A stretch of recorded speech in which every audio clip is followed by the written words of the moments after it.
નમસ્કાર, હું છું વિહંગા પરમાર. સિટી ન્યૂઝમાં આપનું સ્વાગત છે. સૌપ્રથમ એક નજર આજના મુખ્ય સમાચારો પર. અંકલેશ્વર નગરપાલિકાના ઇન્ચાર્જ પ્રમુખ ભાવેશ કાયે સરકારી ગાડીમાં સુરતના રાંદેર વિસ્તારના રમજાન મહિનામાં ભરાતા ખાણીપીણીના બજારમાં પહોંચ્યા. વિડીયો થયો વાયરલ. ભરૂચ શહેર તથા જિલ્લામાં હોળી ધૂળેટીના પર્વનો ધમધમાટ. વૈદિક હોળીના વધતા ચલણના કારણે લાકડાના વેચાણમાં ઘટાડો. બીજી તરફ અવનવા પ્રકારની પિચકારીઓએ લોકોમાં આકર્ષણ જમાવ્યું. આમોદ શહેર જાણે હડકાયા શ્વાનોના હવાલે. તંત્રના પોલા દાવાઓ કાગળ પરની કામગીરીની પોલ ખોલતા કિસ્સામાં વાટા વિસ્તારમાં 12 વર્ષના માસૂમ બાળક પર જીવલેણ હુમલો થતા સમગ્ર પંથકમાં રોષની જ્વાળા ભભૂકી. અંકલેશ્વર નગરપાલિકાના ઇન્ચાર્જ પ્રમુખ ભાવેશ કાયે સરકારી ગાડીમાં સુરતના રાંદેર વિસ્તારમાં રમજાન મહિનામાં ભરાતા ખાણીપીણીના બજારમાં પહોંચ્યા હતા, જેનો વિડીયો સોશિયલ મીડિયામાં વાયરલ થયો હતો. અંકલેશ્વર નગરપાલિકાના ઇન્ચાર્જ પ્રમુખ ભાવેશ કાયે સરકારી કારના ઉપયોગને લઈને વિવાદમાં સપડાયા છે. રમઝાન મહિનામાં સુરત શહેરના રાંદેર વિસ્તારમાં ભરાતા ખાણીપીણીના બજારમાં તેઓ સરકારી વાહન લઈને પહોંચ્યા હોવાનો વિડીયો સોશિયલ મીડિયામાં વાયરલ થયો છે. ઇન્ચાર્જ પ્રમુખ સરકારી કારમાં બજારમાં પહોંચ્યા હતા. ત્યાં હાજર એક જાગૃત નાગરિકે ઘટનાનો વિડીયો ઉતાર્યો હતો. આ મુદ્દે ટેલિફોનિક વાતચીત દરમિયાન ભાવેશ કાયે તેમની ખાનગી કાર સર્વિસમાં હોવાથી તેઓ સરકારી ગાડી લઈને ગયા હતા. તેમણે વધુમાં કહ્યું હતું કે લોગબુકમાં જરૂરી એન્ટ્રી કરવામાં આવશે અને જેટલા કિલોમીટરનો ઉપયોગ થયો હશે તે મુજબની રકમ સરકારના નિયમો અનુસાર જમા કરવામાં આવશે તેમ જણાવ્યું હતું. ભરૂચ શહેર તથા જિલ્લામાં હોળી ધૂળેટીના પર્વનો ધમધમાટ જોવા મળી રહ્યો છે. ત્યારે વૈદિક હોળીના વધતા ચલણના કારણે લાકડાના વેચાણમાં ઘટાડો નોંધાયો છે, તો બીજી તરફ અવનવા પ્રકારની પિચકારીએ લોકોમાં આકર્ષણ જમાવ્યું છે. હોળીનું પર્વ નજીક આવતા લાકડાના બજારમાં તેજીનો માહોલ જોવા મળે છે. શહેરોમાં હોળી પ્રગટાવવા વિવિધ યુવક મંડળો અને સંગઠનો દ્વારા લાકડાની ખરીદી કરવામાં આવે છે. જો કે દિવાળીએ ઇકો ફ્રેન્ડલી ફટાકડા બાદ હોળીએ ઇકો ફ્રેન્ડલી કલર, પાણીના બચાવ સાથે કેમિકલયુક્ત કલર, લાકડાનો ઉપયોગ પણ દર વર્ષે ઘટી રહ્યો છે. સોસાયટી વચ્ચે સામૂહિક એક જ હોળી પ્રાકૃતિક વૈદિક હોળીના છેલ્લા 4 થી 5 વર્ષથી વધતા જતા ચલણને લઈને વૃક્ષો તેમજ પર્યાવરણનું જતન થઈ રહ્યું છે. આ હોળી પર્વે લાકડાના ભાવમાં આંશિક વધારો જોવા મળ્યો છે, પરંતુ વેચાણ ઘટ્યું છે. ભરૂચ શહેરમાં વર્ષોથી લાકડાનો વ્યવસાય કરતા વેપારીએ જણાવ્યું હતું કે લાકડાનો ભાવ 1 થી 1.5 રૂપિયો વધ્યો છે. તેની સામે હોળીની સંખ્યા વધી છે, છતાં લાકડાના વેચાણમાં ભારે ઘટાડો છે, જેની પાછળ વૈદિક હોળી, પ્રાકૃતિક હોળી અને છાણાનો વધતો જતો વપરાશ કારણભૂત છે. હવે પર્યાવરણ પ્રત્યે જાગૃતિ અને જતનની ભાવનાને લઈને લાકડાનો ઉપયોગ ઘટતા મહામૂલા વૃક્ષો બચી રહ્યા છે. મારું નામ ચંદ્રેશ તાપિયાવાલા છે. અમે સોનેરી મિલ ખાતે વર્ષોથી હોળીના લાકડાના વેચાણનો ધંધો કરીએ છીએ. દર વખતે કરતાં આ વખતે હોળીનું લાકડાનું વેચાણ ઓછું છે. વૈદિક હોળીના કારણે નંબર્સ ઓફ હોળીનું પ્રમાણ વધતું જાય છે અને દર વર્ષ કરતાં આ વખતે 1 થી 1.5 રૂપિયો લેબર ચાર્જના હિસાબે લાકડાનો ભાવ વધારો થયેલો છે. બીજી તરફ ભરૂચના મુખ્ય બજારોમાં આજે રવિવાર હોવાથી સવારથી જ ગ્રાહકોની અવરજવર જોવા મળી હતી. બાળકોથી લઈને યુવાનો સુધી રંગો, ગુલાલ અને નવી ડિઝાઇનની પિચકારીઓ ખરીદવામાં વ્યસ્ત દેખાઈ રહ્યા હતા. વેપારીઓના જણાવ્યા મુજબ આ વર્ષે ખાસ કરીને હર્બલ અને કેમિકલ ફ્રી રંગોની માંગમાં નોંધપાત્ર વધારો થયો છે. માર્કેટમાં કાર્ટૂન કેરેક્ટરવાળી, ટાંકીવાળી, ગન સ્ટાઇલની અને ફાયર બોટલ કલર બાળકોમાં આકર્ષણનું કેન્દ્ર બન્યા છે. આ વખતે હોળીના તહેવાર નિમિત્તે ઇલેક્ટ્રિક ગનનું માર્કેટ વધારે જોર પકડ્યું છે. જેવી કે આ ગનો છે, જો સ્ટાન્ડર્ડ છે અને કશું જ નથી, વસ્તુ સ્ટાન્ડર્ડ આવશે. આ દરેક વસ્તુઓ એકદમ ઇલેક્ટ્રિકલ ગન છે. આમોદ શહેર જાણે હડકાયા શ્વાનોના હવાલે હોય તેવી ભયાનક સ્થિતિનું નિર્માણ પામી રહ્યું છે. મદ્રેસાથી પરત ફરી રહેલ નિર્દોષ બાળકને ફાળી ખાવાનો પ્રયાસ કરનાર આ શ્વાનો હવે આમોદના રસ્તાઓ પર યમદૂત સમાન સાબિત થઈ રહ્યા છે. અગાઉ પણ ભરબજારમાં અને મસ્જિદ પાછળના વિસ્તારોમાં બાળકોની આંખો ફોડી નાખવા સુધીના હુમલાઓ થયા હોવા છતાં પ્રશાસન હજુ પણ કંઈ મોટી જાનહાનિની રાહ જોઈને બેઠું હોય તેમ લાગી રહ્યું છે. પાલિકા દ્વારા અગાઉ કરવામાં આવેલા દેખાડાની કામગીરી માત્ર ધૂળ નાખવા બરાબર સાબિત થઈ છે, કારણ કે શ્વાનોનો આતંક ઓછો થવાના બદલે હવે વધુ લોહિયાળ બન્યો છે. વારંવારની રજૂઆતો અને હોબાળા છતાં તંત્રની આ ગુનાહિત બેદરકારીએ સ્થાનિકોના જેવું તાળવે ચોંટાડ્યા છે. જો સત્તાધીશો હજુ પણ કુંભકર્ણની નિંદ્રામાંથી જાગીને આ શ્વાનરાજનો કાયમી ઉકેલ નહીં લાવે તો રોષે ભરાયેલી જનતા રસ્તા પર ઉતરે તેવી પૂરેપૂરી શક્યતા છે. આમોદની જનતા હવે ઠાલા આશ્વાસનો નહીં, પરંતુ રસ્તા પર સુરક્ષિત ચાલવાની ખાતરી અને લોહી તરસ્યા શ્વાનોથી કાયમી મુક્તિ ઝંખે છે. આમોદની જનતાના લોહીથી ખરડાયેલા રસ્તાઓ પાલિકાના સત્તાધીશોની નિષ્કાળજીની ચાડી ખાઈ રહ્યા છે. પાલિકા તંત્ર માત્ર કાગળ પર ઘોડા દોડાવવા અને આંકડાબાજીમાં વ્યસ્ત છે, જ્યારે વાસ્તવમાં શહેરના રસ્તાઓ ઉપર હિંસક શ્વાનરૂપી યમદૂતો ખુલ્લેઆમ તાંડવ કરી રહ્યા છે. જનતાનો રોષ હવે સીમા વટાવી ચૂક્યો છે. લોકોનો સવાલ એ છે કે શું પાલિકાના અધિકારીઓ માત્ર એસી ઓફિસોમાં બેસીને કોઈ માસૂમનો ભોગ લેવાય તેની રાહ જોઈ રહ્યા છે? અત્યાર સુધીની ઠાલી અને દેખાડા પૂરતી કામગીરીએ પાલિકાની પોલ ખોલી નાખી છે. શહેરના કરદાતા નાગરિકો હવે કોઈપણ બહાનાબાજી સાંભળવા તૈયાર નથી. જો આ રક્તપાત સમાન સમસ્યાનો 24 કલાકમાં કાયમી અને ધારદાર ઉકેલ નહીં આવે તો ઉગ્ર આંદોલનના ભડાકા પાલિકાના સત્તાધીશોની ખુરશીઓ હચમચાવી દેશે તે નક્કી છે. આમોદની જનતા હવે આશ્વાસનો નહીં પરંતુ પરિણામ ઝંખે છે. બિસ્મિલ્લા મોહમ્મદ ભઠ્ઠી. શું થયું હતું? કૂતરું કહ્યું આ ભાઈને કયા આગળ? ઓરી ચકલેથી રાહીમ ઘર આવ્યું ત્યાં આગળ દુકાન છે ને ઓરી ચકલો છે તે મદ્રસેથી આવતો હતો ને કૂતરું કહ્યું એને એટલે અમે તૈયારી મેં લઈને આવ્યા. હું એની દાદી થઉં. ભરૂચના કોલેજ રોડથી જ્યોતિનગરને જોડતા માર્ગનું ધારાસભ્ય રમેશ મિસ્ત્રીના હસ્તે લોકાર્પણ કરવામાં આવ્યું હતું. ભરૂચ શહેરમાં વિકાસ કાર્યોને વધુ વેગ મળ્યો છે. કોલેજ રોડથી જ્યોતિનગરને જોડતા માર્ગના નવનિર્માણનું કાર્ય પૂર્ણ થયા બાદ તેનું લોકાર્પણ વિધિવત રીતે રાખવામાં આવ્યું હતું. આ માર્ગનું લોકાર્પણ રમેશભાઈ મિસ્ત્રીના હસ્તે કરવામાં આવ્યું હતું. માર્ગના નિર્માણ પાછળ કુલ રૂપિયા 1.54 કરોડનો ખર્ચો કરવામાં આવ્યો છે. માર્ગના નિર્માણમાં ગુણવત્તાને પ્રાથમિકતા આપતા મજબૂત રોડ સ્ટ્રક્ચર સાથે ડ્રેનેજ વ્યવસ્થા પણ સુનિશ્ચિત કરવામાં આવી છે. ચોમાસા દરમિયાન પાણી ભરાવાની સમસ્યા ન સર્જાય તે માટે ખાસ તકેદારી રાખવામાં આવી હોવાનું તંત્રએ જણાવ્યું હતું. હોળી ધૂળેટીના પર્વ બાદ રોડ ઉપર ડિવાઈડર અને ડેકોરેશન સહિતના બાકી રહેલા કામો પૂર્ણ કરવામાં આવશે. આ માર્ગના નિર્માણથી આસપાસના વિસ્તારોના રહેવાસીઓને આવાગમનમાં સુવિધા મળશે અને ટ્રાફિક દબાણમાં પણ ઘટાડો થવાની શક્યતા વ્યક્ત કરવામાં આવી હતી. લોકાર્પણ કાર્યક્રમમાં નગરપાલિકા પ્રમુખ વિભૂતિબા યાદવ, જિલ્લા પંચાયત કારોબારી સમિતિના ચેરમેન ધર્મેશ મિસ્ત્રી, જિલ્લા ભાજપ મહામંત્રી નિરલ પટેલ સહિતના આગેવાનો અને કાર્યકરો ઉપસ્થિત રહ્યા હતા. ભરૂચના કોલેજ રોડથી નર્મદા નિગમ થઈને જ્યોતિનગર તરફ જવાનો માર્ગ આજે લોકાર્પણ કરવામાં આવ્યો છે. 1,54 લાખ રૂપિયાના ખર્ચે આ રોડનું કામ ટેન્ડર મંજૂર થયું છે. હોળી અને ધૂળેટીના તહેવારો હોવાના કારણે રોડ સંપૂર્ણ પૂરો થયા પહેલાં આનું લોકાર્પણ કરવામાં આવ્યું છે. આ રોડ સાથે ટેન્ડરમાં ડિવાઈડર ને પેઇન્ટિંગ અને હજી જ્યોતિનગર સુધી નવા ડેકોરેટિવ પોલ અને ડેકોરેટિવ વીજળીકરણ કરવાનું કામ પણ બાકી છે, જે આગામી દિવસોમાં હોળી પછી કરવામાં આવશે. રોડની એક તરફ જ્યાં સ્પેસ છે કૃષિ યુનિવર્સિટીની દિવાલની સાથે, ત્યાં ફૂટપાથ બનાવવાનું પણ આયોજન છે. આગળ જે કૃષિ યુનિવર્સિટીએ લેબ બનાવી છે એ ટ્રીકર ઉપર પણ બંને બાજુ ફૂટપાથ બનાવવાનું આયોજન છે. જૂનો રોડ જે 1-1.5 વર્ષ પહેલાં તૈયાર થયેલો હતો એમાં પણ ઘણીવાર લીકેજના કારણે સમારકામ થયું છે, એનું રિપેરિંગ પણ આ ટેન્ડરમાં જોડવામાં આવ્યું છે. કુલ મળીને આ રોડ ઉપર જે રેસિડન્સ વિસ્તાર છે એમની પણ અગાઉની જે સ્ટોર્મ વોટર લાઇન હતી એને પણ ક્લીન કરવામાં આવી છે. જે પાણી ભરાવાની સંભાવના હતી એન્ટ્રીમાં, ત્યાં પણ બંને બાજુ ચેમ્બર બનાવીને ચેમ્બરમાંથી પાઇપ કનેક્શન આપીને એને કોલેજ રોડ પર આવેલી બોક્સ ગટરમાં કનેક્શન આપવામાં આવ્યું છે. હજી પણ જરૂર જણાશે તો કોલેજના અંદરના ભાગમાં અમારા રિચાર્જ બોર બનાવવા માટેની ચોમાસા પહેલાં તૈયારી છે. કોઈ પણ સંજોગોમાં ચોમાસાનું પાણી ન ભરાય એની પૂરતી કાળજી લેવાનો અમે પ્રયાસ કર્યો છે. ખાસ આ વિસ્તારના લોકોને એ આશ્વાસન આપવા માંગે છે કે જે નર્મદા નિગમની દિવાલ છે, જે લગભગ 300-400 મીટરનો રોડ સિંગલ ટ્રેક થઈ જાય છે, એ પણ ડબલ ટ્રેક કરવામાં રાજ્ય સરકારમાં રજૂઆત કરી છે. મને વિશ્વાસ છે કે આગામી દિવસોમાં એની પણ આપણને મંજૂરી મળશે. ભરૂચ જિલ્લા ફોટોગ્રાફર વિડીયોગ્રાફર એસોસિએશન દ્વારા એકતા ક્રિકેટ ટુર્નામેન્ટનું રેલવે ગ્રાઉન્ડ ખાતે આયોજન કરવામાં આવ્યું હતું. ભરૂચ જિલ્લામાં કાર્યરત ફોટોગ્રાફર અને વિડીયોગ્રાફરોમાં એકતા વધે તે હેતુથી સતત 9મા વર્ષે ભરૂચ જિલ્લા ફોટોગ્રાફર વિડીયોગ્રાફર એસોસિએશન દ્વારા એક ક્રિકેટ ટુર્નામેન્ટનું આયોજન કરવામાં આવ્યું હતું. રેલવે ગ્રાઉન્ડ ખાતે સતત 10મા વર્ષે યોજાયેલી ક્રિકેટ ટુર્નામેન્ટમાં કુલ 8 ટીમોએ ભાગ લીધો હતો, જેમાં 10 ઓવરની મેચ રમાડવામાં આવી હતી. જીગર રાજ, મનીષ પરમાર, સિદ્ધરાજસિંહ જાડેજા અને વિપુલ પડિયા દ્વારા આ ક્રિકેટ ટુર્નામેન્ટનું આયોજન કરવામાં આવ્યું હતું, જેમાં જિલ્લાભરના ફોટોગ્રાફર અને વિડીયોગ્રાફરે ઉત્સાહપૂર્વક ભાગ લીધો હતો.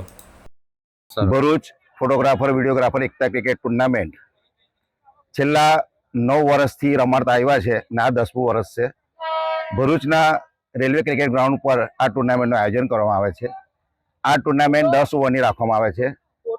આ ટુર્નામેન્ટની અંદર 8 ટીમો ભાગ લે છે અને એક દિવસમાં આ ટીમને આ કાર્યક્રમને પૂર્ણ કરવામાં આવે છે. વિશેષ અમારું ધ્યેય એટલું જ છે કે આ ટુર્નામેન્ટ થકી ભરૂચ જિલ્લાના ફોટોગ્રાફર વિડીયોગ્રાફર મિત્રો આ દિવસ પૂરતું આવી એન્ટરટેનમેન્ટથી લઈ અને સૌ એકતા જાળવે.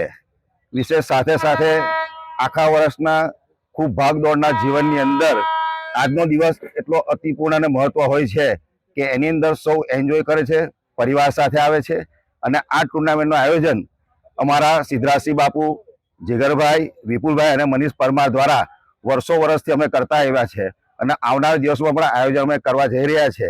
ત્યારે હું દરેક ફોટોગ્રાફર, વિડીયોગ્રાફર વિનંતી કરું છું કે આ ટુર્નામેન્ટની અંદર સૌ સાથ સહકાર આપી ભાગ લઈ અને આ ટુર્નામેન્ટને સફળ બનાવે એવું આપ સૌને હું વિનંતી કરું છું. જય હિન્દ.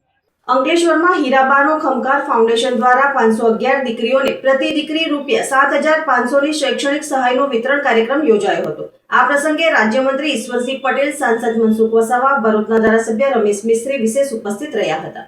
હીરાબાનો ખમકાર ફાઉન્ડેશન દ્વારા અંકલેશ્વરના શારદા ભવન ટાઉન હોલ ખાતે એક ભવ્ય કાર્યક્રમ યોજાયો હતો, જેમાં અંકલેશ્વર પંથકની 511 દીકરીઓને પ્રતિ દીકરી ₹7,500ની શૈક્ષણિક સહાય રૂપે ચેક વિતરણ કરવામાં આવ્યા હતા. કાર્યક્રમમાં શહેર તથા જિલ્લામાંથી મોટી સંખ્યામાં વાલીઓ, વિદ્યાર્થીઓ અને આગેવાનો હાજર રહ્યા હતા. આ અભિયાનમાં દેશના વડાપ્રધાન નરેન્દ્ર મોદીના જન્મદિવસ નિમિત્તે શરૂ કરવામાં આવ્યું હતું. ફાઉન્ડેશનનો ઉદ્દેશ્ય આર્થિક રીતે પછાત દીકરીઓને શિક્ષણ માટે પ્રોત્સાહન અને વધુ મજબૂત આધાર પૂરો પાડવાનો છે. કાર્યક્રમમાં જળસંપત્તિ અને પાણી પુરવઠા મંત્રી ઈશ્વરસિંહ પટેલ, સાંસદ મનસુખ વસાવા, ભરૂચના ધારાસભ્ય રમેશભાઈ મિસ્ત્રી, અંકલેશ્વર નગરપાલિકાના પ્રમુખ ભાવેશ કાયસ્થ, શહેર ભાજપ પ્રમુખ ધર્મેન્દ્ર પુષ્કરના, ફાઉન્ડેશનના પિયુષ મિસ્ત્રી, રામકુંડના મહંત ગંગાદાસ બાપુ, જનક શાહ સહિતના આગેવાનો અને આમંત્રિતો ઉપસ્થિત રહ્યા હતા. આદરણીય પ્રધાનમંત્રી શ્રી નરેન્દ્રભાઈ મોદી સાહેબના 75 વર્ષ પૂર્ણ કરી એ નિમિત્તે હીરાબાનો ખમકાર કાર્યક્રમ સુરતના ઉદ્યોગપતિ એવા શ્રી પિયુષભાઈ દેસાઈ દ્વારા આ નિમિત્તે 21,000 દીકરીઓને 7,500 પ્રમાણે શૈક્ષણિક ફીની અંદર આપી રહ્યા છે. ત્યારે એમને, એમના પરિવારને અને એમના સમગ્ર મિત્ર વર્તુળને હું ખૂબ અભિનંદન પાઠવું છું. આ નિમિત્તે અંકલેશ્વર ખાતે પણ 511 દીકરીઓને 7,500 પ્રમાણે આજે આ પિયુષભાઈ દેસાઈ દ્વારા રાશિ આપી રહ્યા. ત્યારે લગભગ 40 લાખની આજુબાજુ જેવી રાશિ એ આપણા અંકલેશ્વરની દીકરીઓને શૈક્ષણિક ક્ષેત્રે આગળ વધવા માટે મદદરૂપ થઈ રહી. ત્યારે એમને ફરીથી અભિનંદન પાઠવું છું. ગુજરાત પ્રદેશ શિવસેના પ્રમુખ SR પાટીલના પૌત્ર કૃષ્ણાના જન્મદિવસ નિમિત્તે અખંડ રામાયણ પાઠનું આયોજન કરવામાં આવ્યું હતું. ગાર્ડન સિટીમાં તેમના નિવાસસ્થાને રામાયણ પાઠમાં મોટી સંખ્યામાં ભાવિ ભક્તો જોડાયા હતા. અંકલેશ્વરની ગાર્ડન સિટી ખાતે રહેતા અને ગુજરાત પ્રદેશ શિવસેનાના પ્રમુખ SR પાટીલના પૌત્ર કૃષ્ણાનો આજે જન્મદિવસ છે. સાથે સાથે SR પાટીલનો પણ આવતીકાલે જન્મદિવસ હોવાથી દર વર્ષે પૌત્ર કૃષ્ણા અને તેમના જન્મદિવસની અનોખી રીતે ઉજવણી તેઓ કરી રહ્યા છે. દર વર્ષે જેમ આજે પણ પૌત્ર અને તેમના જન્મદિવસ નિમિત્તે પોતાના નિવાસસ્થાને અખંડ રામાયણ પાઠ અને મહાપ્રસાદીનું આયોજન કર્યું હતું. 24 કલાક ચાલનારા પાઠમાં મોટી સંખ્યામાં ભક્તો ઉપસ્થિત રહ્યા હતા અને મહાપ્રસાદીનો લાવો લીધો હતો. જય શ્રી રામ. આજે મારા પુત્ર કૃષ્ણાજી પાટીલનો જન્મદિવસ છે અને 3જી તારીખે મારી જન્મદિવસ છે. એના ઉપલક્ષમાં અખંડ રામાયણનો પાઠ અમે લોકો રાખેલ છે. પૂજા પાઠ વિધિ અને ધાર્મિક પરંપરાથી જન્મદિવસ સાદગીથી ઉજવવાની કાર્યક્રમનું આયોજન કરેલ છે અને આપ સર્વના આશીર્વાદ પ્રાપ્ત થાય તે બદલ શુક્રગુજાર છું. જય હિન્દ, જય ભારત, જય ગુજરાત. ભરૂચની Sabari Vidyapeetham English medium school દ્વારા 5મા સાયન્સ ફેરનું ભવ્ય આયોજન કરવામાં આવ્યું હતું. ભરૂચ શહેરની જાણીતી શૈક્ષણિક સંસ્થા Sabari Vidyapeetham English medium school દ્વારા વિદ્યાર્થીઓમાં વૈજ્ઞાનિક અભિગમ કેળવાય અને તેઓની સર્જનાત્મક શક્તિને મંચ મળે તે હેતુથી 5મા વાર્ષિક સાયન્સ ફેરનું શાનદાર આયોજન કરવામાં આવ્યું હતું, જેમાં મુખ્ય અતિથિ તરીકે શ્રી KJ પોલિટેકનિક ભરૂચના કેમિકલ એન્જિનિયર વિભાગના પ્રોફેસર ધવલ N યાદવે ઉપસ્થિત રહી નવતર પ્રયોગો કરનાર વિદ્યાર્થીઓને પ્રોત્સાહિત કરવા સાથે આયોજનને બિરદાવ્યું હતું. આ સાયન્સ ફેરમાં શાળાના વિદ્યાર્થીઓ દ્વારા વિજ્ઞાન, ટેકનોલોજી અને પર્યાવરણને લગતા વિવિધ આધુનિક પ્રોજેક્ટ અને મોડલ રજૂ કરવામાં આવ્યા હતા. શાળાના સંચાલક મંડળના સભ્યો, આચાર્ય સહિત શિક્ષકો અને વાલીઓએ વિજ્ઞાન પ્રદર્શનને નિહાળવા સાથે બાળ વૈજ્ઞાનિકોને પ્રોત્સાહન પૂરું પાડ્યું હતું. આ વિજ્ઞાન મેળાની સાથે ફૂડ સ્ટોલનું પણ આયોજન કરવામાં આવ્યું હતું, જેમાં 30 જેટલી અલગ અલગ વાનગીઓ વાલીઓ દ્વારા બનાવી વેચવામાં આવી હતી. સદર કાર્યક્રમમાં શાળાના પ્રમુખ રવિશંકર, સેક્રેટરી સુનિલ નાયર, શાળાના ઇન્ચાર્જ સુનિલ પિલ્લઈ, ટ્રસ્ટી સભ્યો, આચાર્ય શ્રીમતી શાલિન જોન, પ્રાથમિક વિભાગના ઉપ આચાર્યો અને મોટી સંખ્યામાં વાલીઓ તથા વિદ્યાર્થીઓ હાજર રહ્યા હતા. The thing is that science is everywhere around us. Just we need to look it to a different angle. Okay, the sun is shining bright Okay, the sky is blue. Okay, the curiosity is the main seed that is available. That is will be available in the students at the maximum level at the younger age, and we should not suppress them. I will request my parents, the fellow parents over here, you observe your child when he is playing. Okay, either he is just building a certain block. Here he is using his own creativity, using these Lego blocks to build something new. Ankleshwar GIDC વિસ્તારમાં આગની ઘટના બની હતી. Kamalam garden સામે આવેલ એક કોમ્પ્લેક્સમાં fast ફૂડની દુકાનમાં અચાનક આગ ભભૂકી ઉઠતા આસપાસના વિસ્તારમાં અફરાતફરી મચી ગઈ હતી. દુકાનમાં શોર્ટ સર્કિટના કારણે આગ લાગી હોવાનું અનુમાન વ્યક્ત કરવામાં આવી રહ્યું છે. આગ લાગતા દુકાનમાંથી ધુમાડાના ગોટે ગોટા નીકળતા સ્થાનિક લોકોએ તાત્કાલિક ફાયર વિભાગને જાણ કરી હતી. માહિતી મળતા જ ફાયર વિભાગની ટીમ સ્થળ પર દોડી આવી હતી અને ભારે મહેનત બાદ આગ ઉપર કાબૂ મેળવી લીધો હતો. સદનસીબે આ બનાવમાં કોઈ જાનહાનિ થઈ ન હતી. જો કે દુકાનમાં સામાનને નુકસાન પહોંચ્યું હોવાનું જાણવા મળ્યું છે. અંકલેશ્વરના ઢઢાલ નજીક બાઇક સ્લીપ થતા બાઇક રોડની બાજુમાં આવેલ ગરનાળામાં ઉતરી ગઈ હતી. આ અકસ્માતમાં બાઇક ચાલકને ઈજાઓ પહોંચતા સારવાર અર્થે ખસેડવામાં આવ્યો હતો. અંકલેશ્વરની ઝઘડિયા તરફ જઈ રહેલ બાઇક ચાલકનું ઢઢાલ સ્ટેન્ડ નજીક અકસ્માત સર્જાયો હતો. બાઇક અચાનક સ્લીપ થઈ જતાં રસ્તાની બાજુમાં આવેલ ગરનાળામાં ઉતરી ગઈ હતી. આ અકસ્માતમાં બાઇક ચાલકને નાની મોટી ઈજાઓ પહોંચી હતી. ઘટના બનતા જ સ્થાનિક લોકોએ તાત્કાલિક 108 ઇમરજન્સી સેવાને જાણ કરી હતી. 108ની ટીમ ઘટના સ્થળે પહોંચી પ્રાથમિક સારવાર આપી ઈજાગ્રસ્તને નજીકની હોસ્પિટલમાં ખસેડ્યો હતો. અકસ્માતના કારણોની તપાસ હાથ ધરવામાં આવી રહી છે. અંકલેશ્વર જીઆઈડીસીમાં આવેલ ડાયમંડ ચિલ્ડ્રન થિયેટર ખાતે શ્રી રામકૃષ્ણ પરમહંસની જન્મ જયંતિ નિમિત્તે ભજન સંધ્યાનું આયોજન કરવામાં આવ્યું હતું, જેમાં મોટી સંખ્યામાં ભાવિ ભક્તો જોડાયા હતા. અંકલેશ્વર ખાતે શ્રી રામકૃષ્ણ પરમહંસની જન્મજયંતિ નિમિત્તે યોજાયેલી ભજન સંધ્યાએ ભક્તિમય માહોલ સર્જ્યો હતો. રામકૃષ્ણ વિવેકાનંદ ચેરિટેબલ ટ્રસ્ટ અંકલેશ્વર દ્વારા જીઆઈડીસીમાં આવેલ ડાયમંડ ચિલ્ડ્રન થિયેટર ખાતે આ આયોજિત કાર્યક્રમમાં મોટી સંખ્યામાં ભક્તજનો હાજર રહ્યા હતા. શ્રી રામકૃષ્ણ મિશન વિવેકાનંદ મેમોરિયલ વડોદરાના સંગીત વૃંદે ભજન અને આધ્યાત્મિક સંગીતની રજૂઆત કરી શ્રોતાઓને ભક્તિ રસમાં તરબોળ કરી દીધા હતા. સમગ્ર કાર્યક્રમ દરમિયાન શાંતિપૂર્ણ અને આધ્યાત્મિક વાતાવરણ અનુભવાયું હતું. આ પ્રસંગે સ્વામી ઈસ્માનંદજી, સ્વામી સુમાનંદજી તેમજ આશુતોષ મહારાજ વિશેષ ઉપસ્થિત રહ્યા હતા. ટ્રસ્ટના ચેરમેન ડૉક્ટર હર્ષ શાહ અને ટ્રસ્ટીઓ ઉપસ્થિત રહ્યા હતા.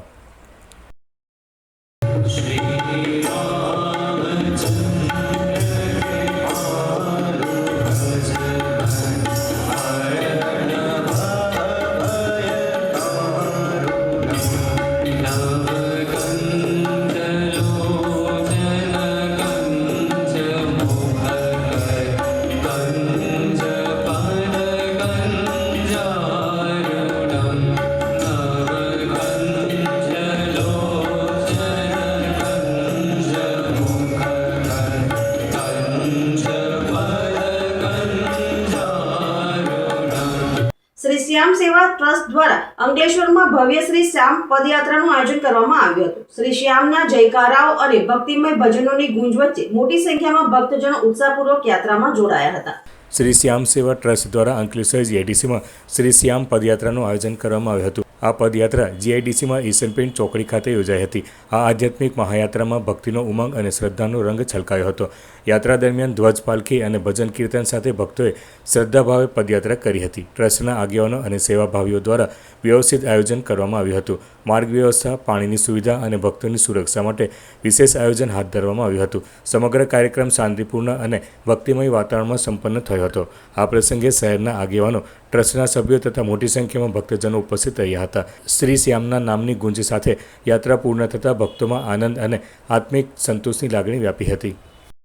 અંકલેશ્વરના સમડી ફળિયા ખાતે વિરાટ હિન્દુ સંમેલનનું આયોજન કરવામાં આવ્યું હતું, જેમાં રામકુંડના મહંત ગંગાદાસ બાપુ સહિત આગેવાનો અને મોટી સંખ્યામાં હિન્દુ સમાજના સભ્યો જોડાયા હતા.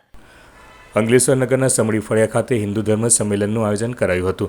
ભારતીય સંસ્કૃતિના જતન અને રક્ષણના સંકલ્પ સાથે યોજાયેલ આ કાર્યક્રમમાં આસપાસના વિસ્તારોમાંથી મોટી સંખ્યામાં હિન્દુ પરિવારો ઉમટી પડ્યા હતા. કાર્યક્રમમાં રામકુંડના મહંત 1008 મહામંડલેશ્વર ગંગાદાસજી બાપુ, વિદ્યાભારતી વડોદરા વિભાગના અધ્યક્ષ વિજય સુરતિયા, સંમેલનના આયોજકો તેમજ આગેવાનો ઉપસ્થિત રહ્યા હતા. આગેવાનોએ હિન્દુ રાષ્ટ્રની પૌરાણિક ઓળખ અને સંસ્કૃતિના મૂલ્યો વિશે વિસ્તૃત માર્ગદર્શન આપ્યું હતું. આગામી 3જી માર્ચે ચંદ્રગ્રહણ હોવાથી વિશ્વ શાંતિ મહાકાળી મંદિર ઓસારા મંગળવારે બંધ રહેશે. આગામી 3જી માર્ચે ચંદ્રગ્રહણ છે, જેમાં ચંદ્રગ્રહણનો કુલ સમયગાળો 3 કલાક અને 27 મિનિટનો રહેશે. પરંતુ ભારતમાં ઘણા રાજ્યો અને શહેરોમાં આ ગ્રહણ સાંજે 6 વાગ્યા પછી માત્ર અડધો કલાકથી 45 મિનિટ માટે જ જોવા મળશે. જ્યારે કેટલાક રાજ્યો અને શહેરોમાં ચંદ્રોદય ગ્રહણ કાળ પછી થવાનો હોવાથી ગ્રહણ જોવા મળશે નહીં, જેના લીધે વિવિધ શહેરોમાં ચંદ્રગ્રહણ પાળવા મામલે અલગ અલગ મત પ્રવર્તે છે. જો કે ભારતમાં કેટલાક ભાગોમાં ગ્રહણ દેખાવાના કારણે કેટલાક મંદિરોમાં વૈદ્યકાળ વગેરેનું પાલન સહિતની પરંપરાઓ અનુસરવામાં આવશે. ભરૂચ જિલ્લાના ઓસારા ગામે આવેલ શ્રી વિશ્વશાંતિ મહાકાળી મંદિર જે ભક્તો માટે દર્શન અર્થે માત્ર મંગળવારે જ ખુલે છે, પરંતુ આગામી તારીખ 3/3/2026 મંગળવારે પૂનમ હોય અને તે દિવસે ચંદ્રગ્રહણ હોવાથી ગ્રહણના વેદ અને સૂતકને ધ્યાનમાં રાખીને પૂનમના દિવસે ઓસારા વિશ્વશાંતિ મહાકાળી મંદિર મંગળવારે આખો દિવસ મંદિર ભક્તો માટે દર્શનાર્થે સંપૂર્ણ મંદિર બંધ રાખવામાં આવશે, જેની તમામ માઈ ભક્તોને નોંધ લેવા જણાવવામાં આવ્યું છે. આગામી 3 માર્ચે મંગળવારના રોજ અવકાશમાં એક વિશેષ ખગોળીય ઘટના આકાર લેવા જઈ રહી છે. સમગ્ર વિશ્વ સહિત ભારતમાં પણ આ દિવસે ખગ્રાસ ચંદ્રગ્રહણ જોવા મળશે. આ ગ્રહણની વિશેષતા એ છે કે ભારતના અલગ અલગ ભાગોમાં તે ખગ્રાસ, ખંડગ્રાસ અને ગ્રસ્તોદિત એમ 3 સ્વરૂપે નિહાળવામાં આવશે. વિશ્વ શાંતિ મહાકાળી મંદિર ઓસારા જે દર્શન માટે માત્ર મંગળ જ ખોલવામાં આવે છે. આગામી દિવસ તારીખ 3/3/2026ને મંગળના રોજ ચંદ્રગ્રહણ હોવાથી તેનો સૂતકાળ વહેલી સવારથી લાગતો હોવાથી મંદિર આખો દિવસ બંધ રાખવામાં આવશે, જે દરેક ભાઈ ભક્તોને નોંધ લેવા વિનંતી છે. જય માતાજી. સંસ્કૃતિ સમાજ સેવા સંસ્થાન ટ્રસ્ટના બહેનો દ્વારા અસ્મિતા વિકાસ કેન્દ્રના મનોદિવ્યાંગ બાળકો સાથે રંગોના તહેવાર ધૂળેટીની ઉજવણી કરવામાં આવી હતી. સંસ્કૃતિ સમાજ સેવા સંસ્થાન ટ્રસ્ટ ભરૂચના બહેનોએ મનોદિવ્યાંગ બાળકોની શાળા અસ્મિતા વિકાસ કેન્દ્ર ત્રાલસા ખાતે મુલાકાત લીધી હતી અને રંગોના તહેવાર ધૂળેટીની ઉજવણી ફૂલો અને કુદરતી રંગોના ઉપયોગ કરી સંગીત સાથે નૃત્ય અને ગરબા કરીને ઉજવણી કરી હતી, જેમાં અસ્મિતા વિકાસ કેન્દ્રના ટ્રસ્ટીઓ, શિક્ષકો, બાળકો અને સંસ્કૃતિ ટ્રસ્ટના ભાઈઓ બહેનોએ સાથે મળીને રંગોના તહેવારની ઉજવણી એકબીજાને રંગો લગાવીને કરી હતી. અસ્મિતા વિકાસ કેન્દ્ર બાળકો ભવિષ્યમાં પગભર થાય તે હેતુથી સંસ્થા દ્વારા બાળકોને નાના નાના ગૃહ ઉદ્યોગ પણ શીખવવામાં આવે છે. તેની જાણકારી મુખ્ય સંચાલક ભાવનાબેન દ્વારા અપાઈ હતી. સંસ્કૃતિ ટ્રસ્ટના બહેનો દ્વારા તેની મુલાકાત લઈ આ કામ માટે તેઓના વખાણ કરી બાળકોને પ્રોત્સાહિત કર્યા હતા. સંસ્કૃતિ ટ્રસ્ટના પ્રોજેક્ટ ચેરમેન કલ્પનાબેન દરજી દ્વારા આ સમગ્ર માટે આયોજન કરાયું હતું, જેના દાતાઓ વૈશાલીબેન પટેલ, શીતલબેન ગોસાલિયા, છાયાબેન પાટીલ, અરુણાબેન ચૌહાણ અને મીનાક્ષી મિશ્રા હતા. આ પ્રસંગે સંસ્થાના સ્થાપક હેમાબેન પટેલ, પ્રકાશચંદ્ર પટેલ, પ્રમુખ અંજલિબેન ડોગરા તથા મોટી સંખ્યામાં સંસ્થાના બહેનોએ હાજર રહી પોતાનું યોગદાન આપી બાળકોને પ્રેમથી પ્રીતિભોજન કરાવવામાં આવ્યું હતું અને સંસ્થાના સભ્યોએ પણ તેમની સાથે ભોજન કર્યું હતું. અંતમાં મુખ્ય સમાચારો પર ફરી એક નજર. અંકલેશ્વર નગરપાલિકાના ઇન્ચાર્જ પ્રમુખ ભાવેશ કાયે સરકારી ગાડીમાં સુરતના રાંદેર વિસ્તારના રમજાન મહિનામાં ભરાતા ખાણીપીણીના બજારમાં પહોંચ્યા. વિડીયો થયો વાયરલ. ભરૂચ શહેર તથા જિલ્લામાં હોળી ધૂળેટીના પર્વનો ધમધમાટ. વૈદિક હોળીના વધતા ચલણના કારણે લાકડાના વેચાણમાં ઘટાડો. બીજી તરફ અવનવા પ્રકારની પિચકારીઓએ લોકોમાં આકર્ષણ જમાવ્યું. આમોદ શહેર જાણે હડકાયા શ્વાનોના હવાલે. તંત્રના પોલા દાવાઓ કાગળ પરની કામગીરીની પોલ ખોલતા કિસ્સામાં વાટા વિસ્તારમાં 12 વર્ષના માસૂમ બાળક પર જીવલેણ હુમલો થતા સમગ્ર પંથકમાં રોષની જ્વાળા ભભૂકી. આજના સિટી ન્યૂઝ સમાપ્ત થયા. નવીન સમાચારો સાથે ફરી મળીશું. નમસ્કાર.